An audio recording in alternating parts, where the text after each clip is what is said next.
Tonight, on True Crime Archives channel, we revisit a disturbing yet forgotten close encounter. The kind of story that doesn't end in bloodshed, but chills the bones all the same. A seemingly mundane pizza delivery, a quiet summer night, and a house that should have been empty, but wasn't. What begins as an average shift for a 17-year-old pizza delivery driver soon spirals into something eerily inexplicable, a brush with darkness that could have become a cold case headline. This isn't just about bad pizza.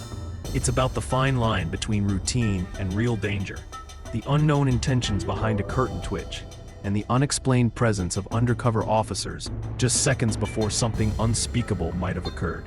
Lock your doors, dim the lights. This is the unsettling account of what might have been a kidnapping setup, a criminal trap, or something even more sinister. Chris, 17 years old, stuck in a thankless summer job.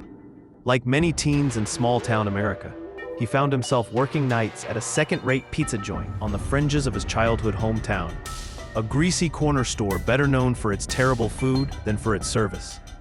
The kind of place that only survived thanks to a functional app and a clean interior. The pizza? Absolutely awful. Chris couldn't understand how anyone kept ordering it. Still, the job paid, and in a household where being unemployed was not an option, he kept his head down.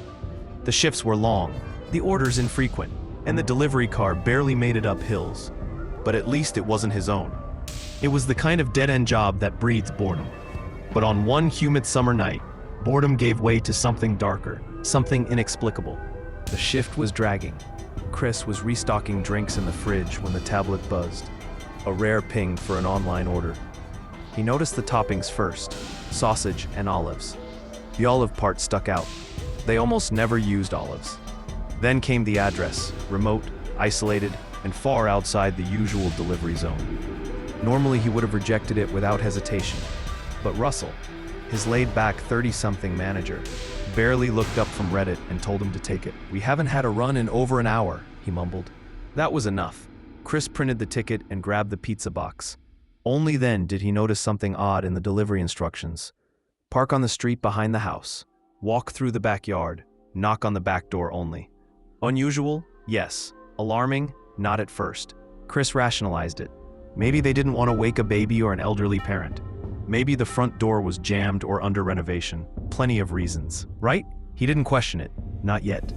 The moment Chris stepped outside, unease began to crawl under his skin. The air was thick. One of those summer nights where humidity clung to your skin like wet plastic. The scent in the air was sour and stagnant, sun-baked dirt and decaying grass. He rolled the windows down but quickly regretted it. The air was suffocating. He cranked the AC and drove. This delivery wasn't just far, it was in the opposite direction from downtown. The roads were empty. Each mile took him further from familiarity, deeper into rural isolation. The route was supposed to take 25 minutes, but felt like forever. And when he arrived, everything felt wrong. The GPS guided Chris along a side street that ran parallel to a row of neglected backyards. There were no street lights, no porch lights, no sign of life. The house in question was dark. No cars in the driveway, no lit windows, no visible activity. The lawn was overgrown, the backyard sagging with unkempt weeds. The wooden fence was half collapsed, barely latching shut. He followed the instructions anyway, parked on a gravel shoulder, took the pizza in one hand, flashlight in the other, and made his way up a slight hill toward the back of the house. That's when it began. The back door was the kind you'd find in an old farmhouse, plain white, chipped paint, with a small pane of glass covered by a stained curtain. He knocked. Nothing. He knocked again. Still no answer. As he raised his hand for a third knock, something shifted. The curtain twitched, just a little, barely noticeable, like someone inside had brushed it with their fingers. A subtle motion, not accidental. Chris froze.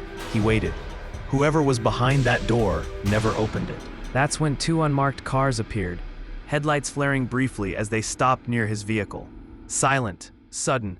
One man stepped out, civilian clothes, no uniform, but in the beam of his flashlight, Chris saw the glint of a badge. Undercover cop. He motioned for Chris to come over. The officer didn't say much, just told him, firmly, to return to the delivery car and wait. Chris obeyed, confused and increasingly unsettled. More officers appeared, 5, maybe more. Moving with silent precision, they surrounded the house. No announcements, no knocking, just stealth. This wasn't a welfare check, it was a stakeout. One officer tested the back door, the same one Chris had just knocked on, locked. Another officer nodded. They retreated into formation. It was like a scene from a covert operation, quiet, controlled, and cloaked in secrecy. Finally, the first officer returned to Chris's window.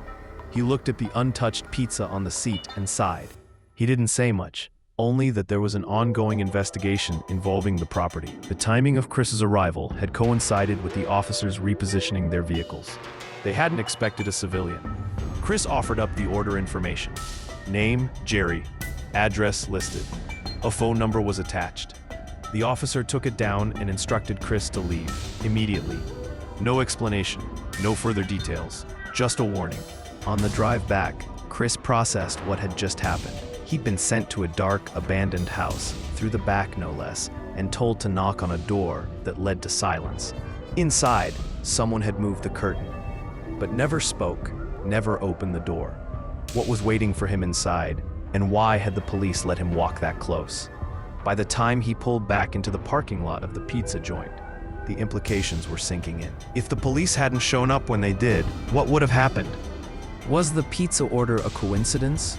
Or was Chris being used deliberately as bait? Maybe someone inside didn't know they were being watched? Or maybe they did, and Chris was part of a test, a distraction, a way to gauge police response. The curtain twitch, the silence, the exact timing. Too many pieces don't add up. Chris never got an explanation. The officers vanished into the night. The house was likely raided or abandoned soon after.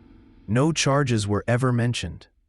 No arrests in the news, but he'll never forget how close he was, how dangerously close, to becoming a missing person. In the world of true crime, not every terrifying moment leads to bloodshed.